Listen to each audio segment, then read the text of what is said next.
All right, so as I was saying here, with the purple sweet potato, Dr. William Lee in his lab was testing foods alongside chemotherapy, immunotherapy drugs, cancer drugs, and certain foods had a strong effect on cancer. In his podcast, he talks about cranberry, pomegranates, purple sweet potato. And generally what these things are doing, they're either doing anti-angiogenesis, which is preventing cancer from getting a blood supply, basically being able to create new blood vessels, or apoptosis, which is programmed cell death. Generally, they're affecting one of those two things. So definitely recommend the whole podcast. So what I do here, I take a little bit of this purple sweet potato powder. And the other thing I would say is synergy. He was testing like with pomegranate, cranberry, purple sweet potato. But I'm a big believer, and Chris beat cancer, Chris Warwick also, is when the real power is when you're stacking these things, when you're having purple sweet potato with cranberry, with pomegranate, so on and so forth. So this is beet powder. I actually didn't take this during cancer, but because I have neuropathy in my fingers and toes right now, I have tingling, which will last for 6 to 12 months approximately. I added the beets, it's supposed to help with that.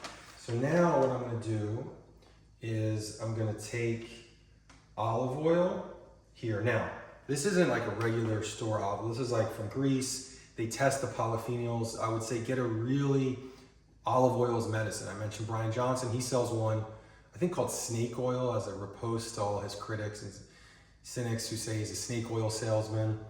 Dr. Gundry, the leptin or lectin guy, also has an olive oil.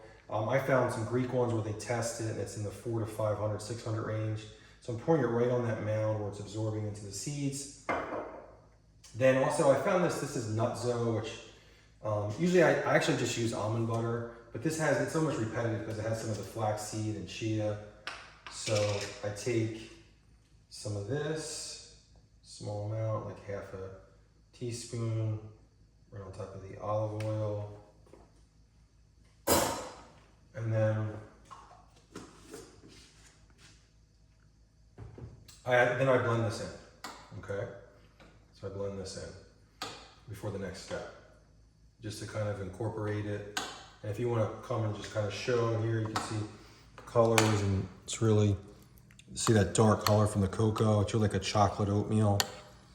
Everything's kind of folded in. So now we go, and we go to nuts. So we're going cashews. The one that I'll talk about is Brazil nuts that's in here. You know, there's studies that show like people that have lower levels of vitamin D have worse outcomes with cancer. Same with selenium. Joel Wallach is a doctor, is a big proponent of minerals. I think there's 90, 91 minerals. He said you need all of them, every single one. So that's why the banana having 59 minerals in it is key. But Brazil nuts is probably the most concentrated food source of selenium. Maybe I'm wrong on that, someone wants to put in the comments what the higher one is, but from my understanding, Brazil nuts is up there with selenium. So by getting the Brazil nuts, I'm adding flavor and the crunch to it.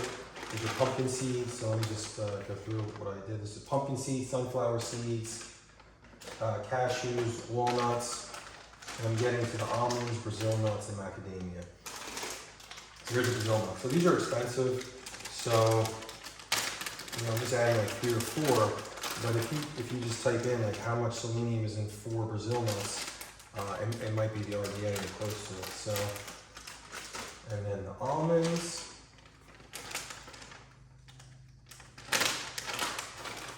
Okay.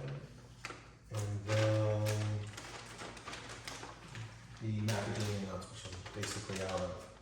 And see, it's hard. This is like with the neuropathy. Like, see, I like buttoning a shirt or trying to get this.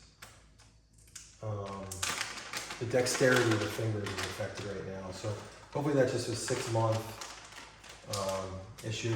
So my fingers and feet. Okay, so that's good. Now we'll come back and we'll finish it off with the final step of the fruits.